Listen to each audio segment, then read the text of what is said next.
and today we are talking Supernatural Season 5. We are doing the review for Season 5, and I've got to say, Season 5 is probably one of my favourite seasons of Supernatural. While there aren't much to talk about in terms of episodes-wise, it's just a season for me that I absolutely love. We'll get to the review later on, but of course, as we always do, we start with the good, the bad, and the ugly of the series, and we're starting with the good, as always, and we're getting straight into it now. Changing Channels is a brilliant episode. We get Trickster back again. Again, something that seems to be something like continuous for the first 5 seasons, as we get 3 seasons of the Trickster. The first one is not the one that I've talked about, where we got the Trickster for the first time. Let's start talking right. And then of course we had the last episode with the Trickster being mystery spotting in the last season, which was an absolutely brilliant season and an absolutely brilliant episode. But this one does it even more with changing channels. Now, while it is through and through a funny episode and a fun episode, it also has a very serious matter to it in terms of the storyline. Of course, again, the Trickster is trying to prove a point to the boys to play their roles within the apocalypse. You know? Sam Winchester as Lucifer, Dean Winchester as Michael. It is what I think is right, you know? And they do it really well. As I say, it is very much a funny episode, and it's the way Supernatural goes forward with these funny episodes. Next season's funny episode is one of my all-time favourite episodes of Supernatural, and it's the most meta of all the series going forward. But Changing Channels is an episode I absolutely love.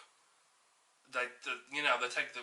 It was one of the things that has been interested to read and to listen to, is when they talk about this episode. The people who wrote it and the people who created it, like, you know, Robert Singer, he gives a really good point of, like, you know, well, I think it was mostly the writers, but they were just finding a way to take the mickey out of their competition on the same night that Supernatural aired. Like ER, I believe, was one of them, and I think they had the new Knight Rider series. That was something that they pushed in there as well. I'm not sure. I could be wrong there, but Knight Rider was one of the things that they did. And these type of quiz shows that are a bit kooky, like Takeshi's Castle style, with the Nutcracker episode sort of thing, and the sitcoms that Supernatural had to try and fight against during its run. You know, it was just a way to take the mick out of those in a really funny and really good way and really fun way to do it. But again, the through and through storyline of this episode is literally just getting Sam and Dean to play their roles in the apocalypse. You know, and obviously, yeah, Castiel's is in there. Castiel is in there as well as a small time role, which is again something interesting, because I think obviously we get the big reveal, that the Trickster is actually an angel of the Lord.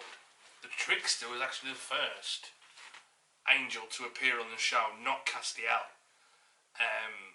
Of course, we didn't know that at the time, but the Trickster is actually Gabriel, one of the archangels. And I think it's brilliant as well. It's a great reveal for the audience, and it's a great way of them finding out that, you know, not a lot of people could control Castiel in the way that he did. Who could shun out an angel? The most powerful being on earth at that time is Angel. Is Angel? No, it's Castiel, an angel of the Lord, and he's being shunned by a trickster. It's not something that should be put forward. You know, it's not something that should be possible, and it's because he's not actually a trickster. It's because he's Gabriel, the archangel, and it's brilliant. And I love Changing Channels. Another episode I want to talk about is Abandon All Hope. Something I hadn't mentioned before Of course, is the introduction of Joe and Ellen to the series. I think I did mention it a couple seasons back, but for a very short time. These characters were so brilliant, and I loved them. And here we get the end of Joe and Ellen in Abandon All Hope. It's where the storyline, they think they can beat the devil with the cult. And also, correct me if I'm wrong, is this the first time we get Crowley? It may be the first time we get Crowley in this series. Yeah, I think it is. And obviously there was another episode that I wanted to put in, which was The Real Ghostbusters, I believe is the episode title, with the sort of Comic Con type of thing, but for Supernatural fans of the book series, and that's where we get the instance of Crowley being a key player within the story, and of course we have them trying to get the cult from Crowley. It was found out that Crowley was the one that brought the cult, but didn't destroy it. Possibly for what happens down the line, to try and get it to end Lucifer. But obviously it doesn't work. This episode is really good. And of course, yeah, we do have to say goodbye to Joe and Ellen in this episode, which is very unfortunate. And it's just sad to watch, you know. This was the first real episode, I think, after Dean had his tearjerker moment of talking about hell in last season, where he gave up in hell after 40 years or something like that, or it was 40 years and it was after 30. I think, no, he did 10 years. Was it 10 years that he did where he said no? And then he had to jump on and start carving people up, or was it after 30 years and then it was 10 years of it and then he got out? It's one way or the other. But I could be wrong there and could be off. I don't know. I can't remember 100%. So that's the problem. These little parts don't remember. But anyway, that's a key part. That was one of the key episodes where I had a tearjerker moment. It was a man tear. In this one, I'm full blown crying my eyes out because Joe and Ellen die. Especially Joe. I love Joe as a character because of the way she is with Dean, and she was never a real love interest. However, there was something there. There were sparks there, but they never acted on it. Something which I always enjoyed in Supernatural was that the fact that they never acted on the Joe and Dean relationship. And I'm grateful to the writers that they never did anything with them, not even a night. You know, Dean even suggests it to Joe, and Joe's like, "No, I've got pride. I'm going to die with pride and dignity, not sleeping with the first guy I can." You know what I mean? Because it's the last time I'll ever do it. You know, it's such a strong moment, and yeah, they do kiss as Joe is about to die, and things like that. Ellen dies as well, and it's so sad. And it's one of the reasons why I love Supernatural. While they don't do very well with the female characters in the series, they get rid of a lot of them, and they get rid of Charlie in a way that is so... We'll get to that when that happens, but that pisses me off. And it's something here, this is sort of the start of, like, you know, the female characters in the show doesn't get a lot of respect and a lot of love. Not so much that it doesn't get a lot of respect, but they don't get a lot of love in the show. To the extent that the boys do, to the extent that Sam, Dean and Castiel do, and it's unfortunate. But moving on now to the bad of the season, the one episode I don't like in this series, but yet I can still enjoy in parts, is Swap Meet. Swap Meet is one of those ones that's a very big fella, slows down the whole overall story of the series. However, I still have fun with it. And I still don't, it's not a Chris Angel is a douchebag here. Swap Meet is sort of the opposite side of a bad thing. You know, it's the opposite side of a coin, a bad coin. But for me, Swap Meet is the cleaner end of it, it's the fresher end of it. It's a fun episode, but it's just not one that resonates with me as much as the rest of the episodes do. And it's unfortunate. However, it doesn't ruin the series for me. It doesn't. It's not. I haven't got a hateful relationship with the episode. I'm just not a big fan of the episode. So that's all I've got to say. That's all I've got to say about Swap Me. Now the ugly side of the series is of course Lucifer. Again, sometimes the ugly can be a bad episode. To a certain extent, the bad and the ugly of last season was the Chris Angel thing as well. The Chris Angel is a douchebag. But for me, in this instance, it's just the character and how much of a bastard he is. Lucifer is one of those villains that you love to hate. You know, you get characters that you hate to love, but you get characters that you love to hate, and Lucifer is at the top of that list.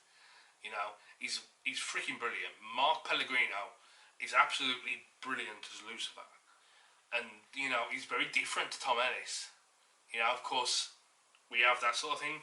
I believe Lucifer came around just after this, or a couple of years later. I love Lucifer as a TV show because it takes the character in a different route. You know, it takes the character on a different road, a different journey that's enjoyable.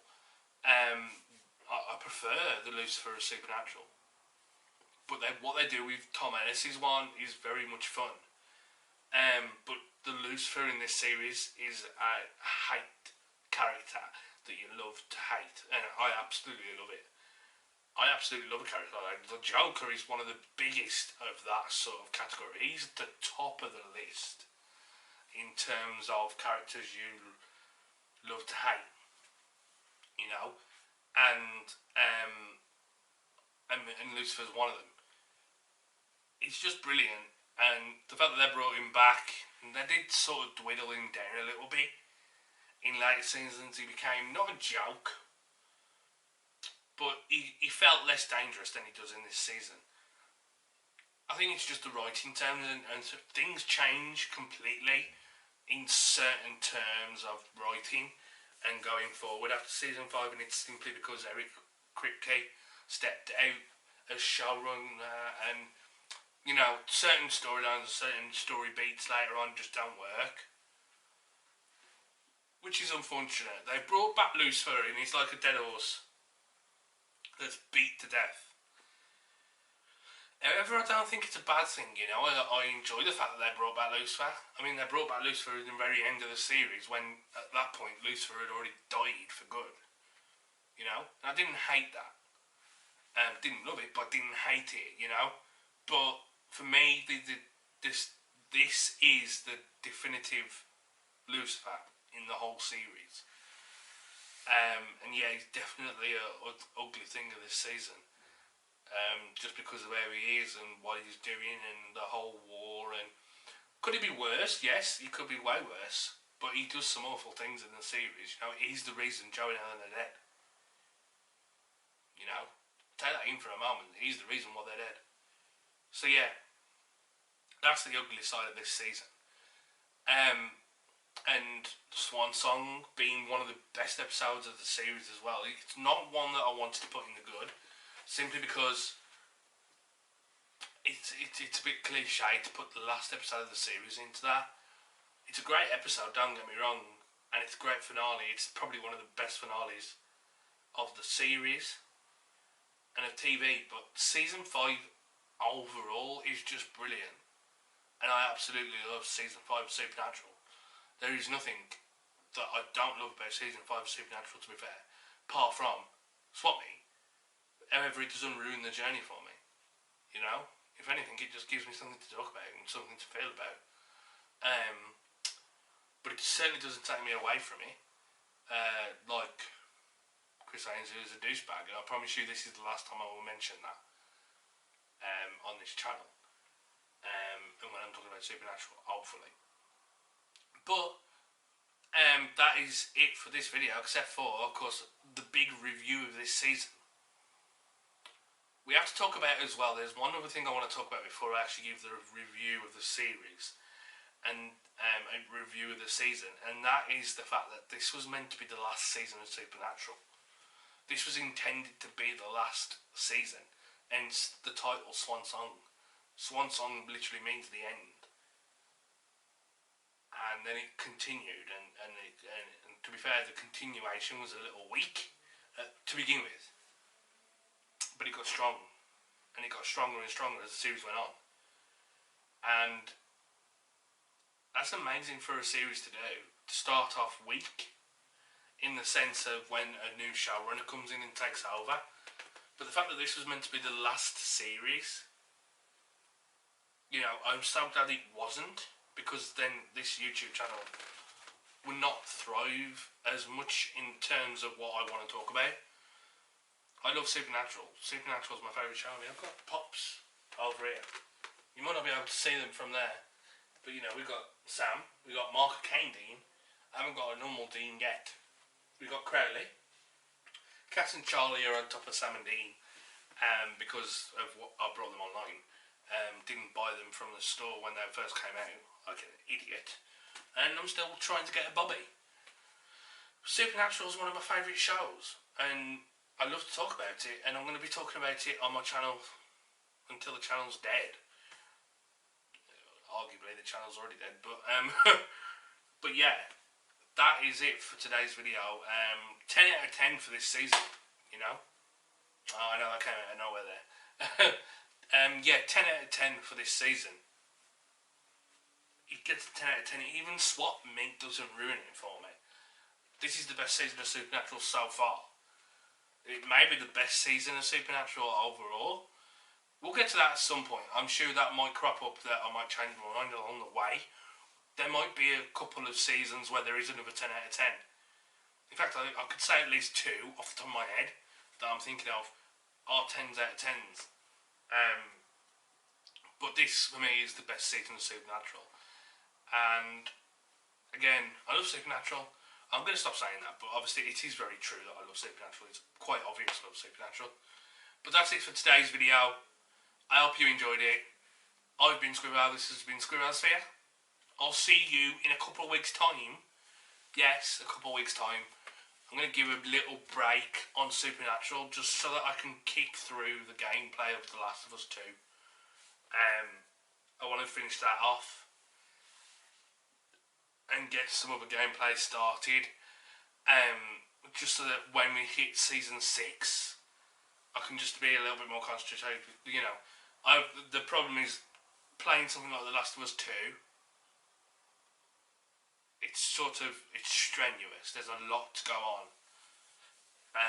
In a game where it's not quite linear, or it's not quite easy, or it's not, you know, there's all sorts of little small things that comes along the way. That's why I want to sort of get out these videos at a time where I'm not concentrating on something else at the same time. I can multitask like a bitch, but not when it comes to something like this. So yeah, there will be a couple of like just a 2-week break with Supernatural just to finish off The Last of Us. And then we'll get back to Season 6 of Supernatural, where, again, I might change the structure. There might not be a good, bad and ugly, but I will still talk about the good and the bad episodes. And the things that I think I deserve to talk about of Supernatural. Because I just think that the good, the bad, the ugly thing does take it apart from me being able to talk about the series in general. Because I put so much effort in the good, the bad and the ugly, that when I come to talk about the series as a whole, it becomes less, you know, of a video. And I want to be able to talk about the whole series rather than just 1 episode or 2 episodes or 3 episodes that I like and don't like. So anyway, thanks for watching, and I will see you on Monday for another part of The Last of Us. Thanks for watching, guys, and bye.